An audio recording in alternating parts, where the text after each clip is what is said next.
So hello friends, আজকে এই ভিডিওতে আমি দেখাবো, ধরুন আপনার ফোন বাসে বা ট্রামে বা ট্রেনে আপনি যাচ্ছেন, সেই সময় হঠাৎ করে কেউ আপনার ফোনটা আপনার পকেট থেকে তুলে নিই। এখন আপনি মনে করলেও সেই সময় যে কোনো মুহূর্তে সেই চোরকে আপনি ধরতে পারবেন। তার কারণটা হলো, যদি ট্রেনে আপনার ফোনটা কেউ পকেট থেকে তুলে নেয় তাহলে সে কিন্তু বেশি দূর যেতে পারবে না, আপনার আশেপাশেই থাকবে। তাহলে আজকে আমি এমন একটা সেটিংস আপনাকে দেখিয়ে দেবো, সে ফোনটা চুরি করে নিয়েও সে পালিয়ে যেতে পারবে না, বা ফোনটা লক করতে পারবে না, বা ফোনটা সুইচ অফ করতে পারবে না। আপনি সেই সময় সেই মুহূর্তে কারোর ফোন থেকে আপনার ফোনে ডায়াল করেন, তাহলে আপনার ফোনটা কিন্তু বেজে উঠবে।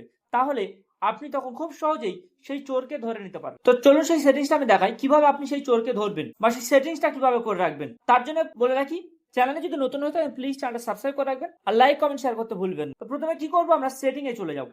এই সেটিং এ যাওয়ার পর এখান থেকে দেখুন এই যে সিকিউরিটি এন্ড প্রাইভেসি আছে, এখানে ক্লিক করবো। করার পরে নিচের দিক থেকে এখানে আসেন, দেখুন এই যে মোর সিকিউরিটি সেটিং, এখানে ক্লিক করবো। করার পর এখান থেকে উপরের দিকে দেখুন আনলক টু পাওয়ার অফ, এই অপশনটা আমি চালু করে দেবো। এই অপশনটা চালু করে দেওয়ার পর কি হবে, ধরুন আপনার ফোনটা কেউ পকেট থেকে তুলে নিয়েছে, আপনি বুঝতে পারেননি, কিন্তু আপনার ফোনটা লক করা ছিল, পিন লক বা প্যাটার্ন লক, কিছু একটা লক আপনার ফোনে। সেই অবস্থায় কিন্তু যে ফোনটা নিয়েছে সে কিন্তু আর লক করতে পারবে না, কারণ আপনার পিন তো সে জানে না, বা আপনার প্যাটার্ন লক সে তো জানে না। ওই প্যাটার্ন লক বা পিন লক যতক্ষণ না খুলবে ততক্ষণ পর্যন্ত আপনার ফোন সুইচ অফ করতে পারবেন। তাহলে আপনি কি তখন চোরকে খুব সহজেই ধরে নিতে পারবেন। ভিডিওটা ভালো লাগলে অবশ্যই লাইক কমেন্ট শেয়ার করে দেবেন, আর চ্যানেলে নতুন হয়ে থাকে প্লিজ চ্যানেলটা সাবস্ক্রাইব করে রাখবেন।